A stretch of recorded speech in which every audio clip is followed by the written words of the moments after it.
हर रोज गिरती missile, bomb और drone attack के बीच वो गारंटी है जिसकी बदौलत 140 करोड़ हिंदुस्तानी सुरक्षित हैं। ये तारीखें भरोसा दिलाती हैं कि दुनिया का कोई भी देश हथियारों की बदौलत हम पर अपनी हेकड़ी नहीं दिखा सकता। और इन दोनों ही तारीख पर पोखरण में न्यूक्लियर टेस्ट हुए और औपचारिक ऐलान कर दिया गया कि भारत अब परमाणु संपन्न देश है। 11 मई 1998 को 3 परीक्षण एक साथ हुए, जबकि 13 मई को 2 टेस्ट हुए। इसे भारत ने ऑपरेशन शक्ति कोड नेम दिया था। इसके बाद भारत ने फिर कभी न्यूक्लियर टेस्टिंग को अंजाम नहीं दिया, मगर आज 180 परमाणु हथियारों के साथ दुनिया में बड़ी ताकत के तौर पर भारत की प्रेजेंस है। Switching command to internal. Range ready. Ready. 4, 3, 2, 1, 0. At 15:45 hours, India conducted 3 underground nuclear tests in the Pokhran range.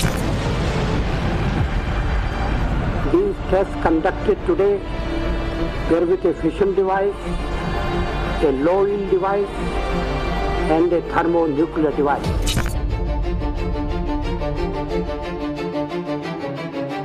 DRDO and DAE have effectively and efficiently coordinated and integrated their respective technological strength in the national mission to confront the country with the capability to vacate the nuclear threat. 1998 के मई महीने में हिंदुस्तान ने पोखरण में जो कारनामा किया, उसकी तस्वीरें हर हिंदुस्तानी को गर्व से भर देती हैं। गर्व इसलिए भी बढ़ जाता है क्योंकि अमेरिका ने पोखरण में निगरानी के लिए 4 सैटेलाइट सर्विलांस खास तौर पर लगाए थे, मगर इन सबको चकमा दे दिया गया। इस न्यूक्लियर टेस्ट के जरिए डीआरडीओ और बार्क से जुड़े 20 वैज्ञानिकों की टीम और अटल बिहारी वाजपेयी सरकार ने सीक्रेट तैयारी की थी। भारत ने इस टेस्टिंग से पहले किसी परमाणु अप्रसार संधि पर हस्ताक्षर नहीं किए थे, इसलिए इसे अंतर्राष्ट्रीय समझौते का उल्लंघन भी नहीं माना गया। अभिनंदन होना चाहिए वैज्ञानिकों का, उन इंजीनियरों का जिन्होंने पोखरण में जो कुछ हुआ उसे सफलतापूर्वक करके दिखाया। सोचिए, अगर भारत ने न्यूक्लियर टेस्ट नहीं किए होते तो पाकिस्तान जिस तरह आज हदों में सीमित रहता है, क्या मौजूदा दौर में ऐसी तस्वीर होती? क्योंकि पाकिस्तान अपनी न्यूक्लियर टेस्टिंग की तैयारी सालों से कर रहा था और पहला परमाणु परीक्षण 28 मई 1998 को जगाई पर्वत पर किया। इसके 2 दिन बाद यानी 30 मई 1998 को पाकिस्तान ने फिर से न्यूक्लियर टेस्टिंग की। तब अमेरिका का झुकाव पाकिस्तान की तरफ था। उसे फाइनेंशियल सपोर्ट से लेकर दूसरी चीजें भी मुहैया कराई जा रही थी, मगर भारत ने इन सब की परवाह किए बगैर अपने मिशन को पूरा किया। इसके लिए बहुत तगड़ी और डीप प्लानिंग की गई थी। इस मिशन को पूरा करने के लिए रेगिस्तान में बड़े कुएं खोदे गए, उनके अंदर परमाणु बम रखे गए, कुओं पर बालू के पहाड़ बनाए गए और उन पर मोटे मोटे तार निकाले गए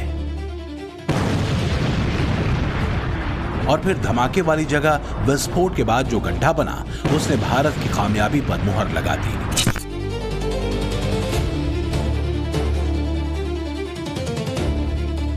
और मैं समझता हूं ये देश की नीति रही है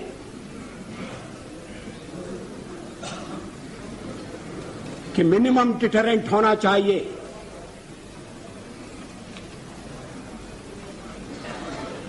वो क्रेडिबल भी होना चाहिए।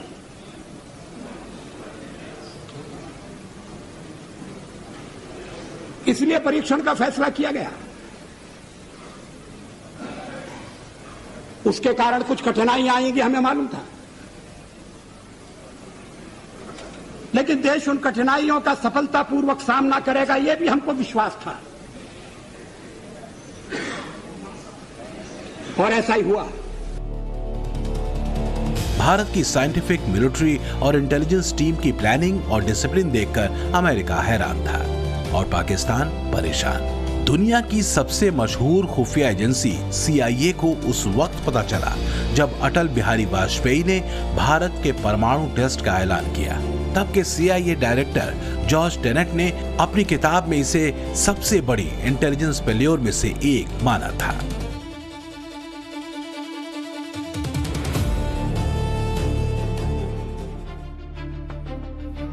किसी ताकतवर देश की ताकत आप मान के चलिए कि मोटे तौर पर तो पैसा होता है, मगर बॉस पावर बहुत जरूरी होती है। और यह पावर सेना के पास अत्याधुनिक हथियारों की लंबी चौड़ी के अलावा दमदार एटम बॉम्ब से भी आती है। आज मैं राष्ट्रगर्व में परमाणु बम की कहानी आपको इसलिए नहीं बता रहा क्योंकि इसका खतरा बहुत ज्यादा बढ़ गया है, बल्कि इसके जरिए वो बातें सामने लाना चाहता हूं जिसने दुनिया को चौंका दिया था। 1974 के स्माइलिंग बुद्धा वाली टेस्ट की वजह भी बताऊंगा, मगर जिस ऑपरेशन शक्ति की अभी बात कर रहा हूं उसकी एक एक डिटेल आपके आत्मविश्वास की वजह बन सकती है।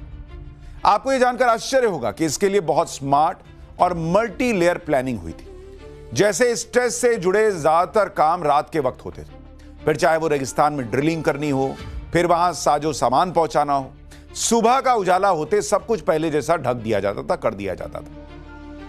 सैटेलाइट इमेज में किसी तरह का बदलाव कैच ना हो पाए, इसके लिए हेवी मशीनरी को वापस उसी ओरिजिनल पोजीशन में रख दिया जाता था। जैसे ही अमेरिका के सैटेलाइट की ऑर्बिट और पासिंग टाइम साइट के नियरेस्ट होती थी तो काम रोक देते थे कि भाई अब यहां से गुजरेगा सैटेलाइट, वो देखेगा तो अभी रुक जाओ।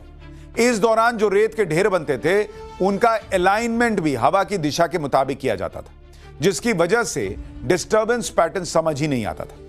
न्यूक्लियर टेस्ट जब होने थे तब ओडिशा के चांदीपुर मिसाइल टेस्ट रेंज के पास हलचल बढ़ा दी गई। इस वजह से अमेरिका का ध्यान उस तरफ चला गया और फिर न्यूक्लियर डिवाइस को सेब के डिब्बों में पैक करके मुंबई के सांता क्रूज एयरपोर्ट से विमानों के जरिए जैसलमेर भेजा गया और आर्मी ट्रक से पोखरण तक पहुंचाया गया। फिर जो धमाका हुआ उसने दुनिया को होश उड़ा दिए।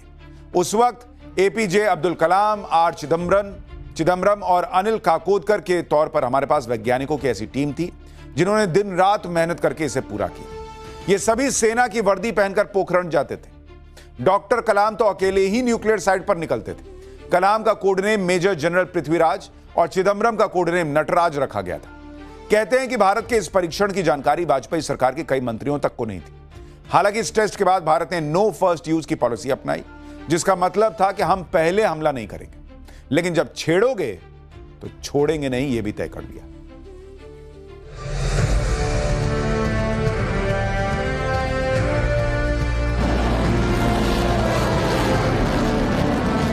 साल 1989 में भारत ने पहली बार अग्नि मिसाइल का परीक्षण किया। तब इस मिसाइल की मारक क्षमता 700 किलोमीटर थी, मगर धीरे धीरे इस मिसाइल में कई बदलाव किए गए और आज इसके 6 अलग अलग वेरिएंट्स हैं। न्यूक्लियर अटैक करने की ताकत रखने वाली इस मिसाइल की जद में पूरा पाकिस्तान आता है। ये लैंड बेस्ड कंपोनेंट में भारत का सबसे मजबूत पार्ट है। बीते साल ही अग्नि प्राइम को रेल पर बनाए गए मोबाइल लॉन्चर सिस्टम के जरिए लॉन्च किया गया था। ऐसा करके भारत ने रूस, चीन और नॉर्थ कोरिया वाली लिस्ट में अपनी जगह बना ली।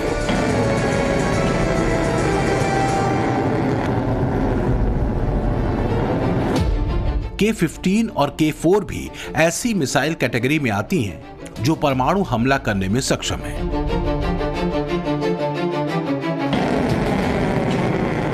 K-4 के परीक्षण से पाकिस्तान बुरी तरह घबरा गया था।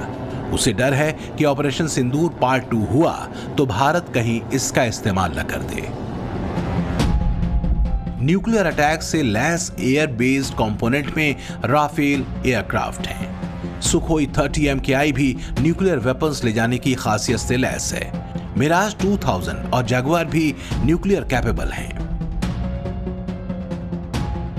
जब अटल जी ने भारत के सफल परमाणु परीक्षण की घोषणा की थी, पोखरण परमाणु परीक्षण के जरिए भारत ने न केवल अपने वैज्ञानिक सामर्थ्य को साबित किया, बल्कि भारत के वैश्विक कद को एक नई ऊंचाई भी दी थी।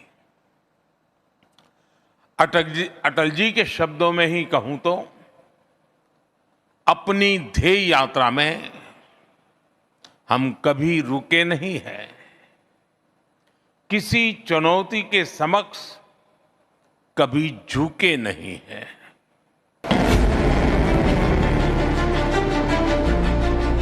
खतरा अगर समंदर से आता है तो हिंदुस्तान के पास ऐसे ऐसे न्यूक्लियर वेपन्स हैं कि दुश्मन का मटियामेट सेकेंडों में किया जा सकता है। 2016 से active INS Arihant second strike capability मुहैया कराती है। आईएनएस अरिघात के तौर पर इंडियन नेवी के पास ऐसा जखीरा है जो परमाणु वेपन्स कैरी करता है। आईएनएस अरिधमान भी जल्द ही नौसेना को मिलने वाली है। इसकी सेकंड स्ट्राइक क्षमता दुश्मनों के लिए बहुत बड़ा खतरा है। भारत के पास न्यूक्लियर हमला करने वाली कई और ऐसी ताकतें हैं जो दुश्मन को किसी भी मोर्चे पर मात दे सकती हैं।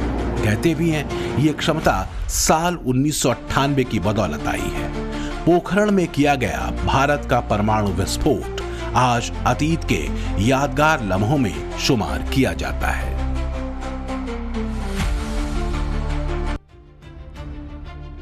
भारत के परमाणु संपन्न होने का मतलब कमजोर पर बल दिखाना, धौंस दिखाना नहीं था। इससे रणनीतिक निर्णय लेने की शक्ति और स्वायत्तता मिली। हालांकि कुछ राजनेता इसमें भी मीन मेख निकाल लेते हैं। सोनिया गांधी ने 1998 के पोखरण टेस्ट के बाद क्या कहा था? सोनिया गांधी ने उन्होंने बाकायदा ऑन कैमरा विरोध किया था। उन्होंने इसे अटल बिहारी सरकार को टारगेट करते हुए कहा कि सच्ची ताकत संयम में है, प्रदर्शन में नहीं। विज्ञान का इस्तेमाल हथियार बनाने के बजाय लोगों की तरक्की में इस्तेमाल करने से ज्यादा फायदा होगा। जवाहरलाल नेहरू भी परमाणु बम के खिलाफ थे। उन्होंने कई बार कहा कि atomic bomb symbol of evil यानी बुराई का प्रतीक है। नतीजा क्या हुआ? 1962 में चीन ने आंखें दिखाई और 71 में पाकिस्तान, पूर्वी पाकिस्तान के नाम पर हमें धमकाने लगा था। हालांकि बाद में इंदिरा गांधी ने इसकी जरूरत समझी और 74 में भारत का पहला परमाणु परीक्षण किया गया। तब भारत ने इसे स्माइलिंग बुद्धा का नाम दिया था। 18 मई 1974 को भारत ने पोखरण में पहला न्यूक्लियर टेस्ट किया। कोड नेम रखा था ऑपरेशन स्माइलिंग बुद्धा। यह जमीन के नीचे करीब 350 फीट की गहराई में किया गया। इसका वजन 1400 किलोग्राम के आसपास था। Our nuclear science is dedicated to development, to achieving freedom from want and providing the essentials of an honorable life for our masters. I repeat that we have no intention of embarking on any nuclear weapons program. Bharat ने अपने पहले परमाणु परीक्षण को peaceful nuclear explosion बताया, मगर यह America और कनाडा को बिल्कुल भी रास नहीं आया।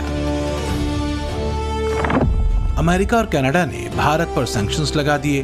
कार्रवाई के तौर पर प्लूटोनियम सप्लाई रोक दी गई। ये बात पूरी दुनिया जानती थी कि हिंदुस्तान के इस परीक्षण से किसी भी तरह का रेडियो एक्टिव फॉलआउट नहीं हुआ, मगर फिर भी धमकी भरा रवैया बंद नहीं हुआ। When we first embarked on our nuclear program, most industrialized nations were very critical of us. Their disapproval, even hostility, continues. Cooperation is withheld and solemn agreements are lightly set aside. It is clear that in order to meet our growing requirements of energy for agriculture and industry, we must produce more electricity. दावा किया जाता है कि इंदिरा गांधी के इस फैसले को लेकर उनकी कैबिनेट में ही मतभेद था। उनके सलाहकारों को इस बात का डर सता रहा था कि अंतर्राष्ट्रीय स्तर पर बड़ी उथल-पुथल हो सकती है और इसका परिणाम भारत को भुगतना पड़ सकता है। हालांकि इंदिरा गांधी ने 75 वैज्ञानिक और इंजीनियर्स की टीम पर भरोसा जताया और भारत की ताकत का लोहा दुनिया को मानना पड़ा। इस टीम में राजा रमन्ना थे जो पूरे प्रोग्राम को लीड कर रहे थे। पीके अयंगार, राजगोपाल, चिदम्बरम और कई वैज्ञानिक इस टीम में शामिल थे। इसके लिए बाकायदा 7 सालों तक रिसर्च की गई, दिन रात एक किए गए और किसी भी देश को भनक नहीं लगने दी गई कि भारत अपना पहला परमाणु परीक्षण कर रहा है।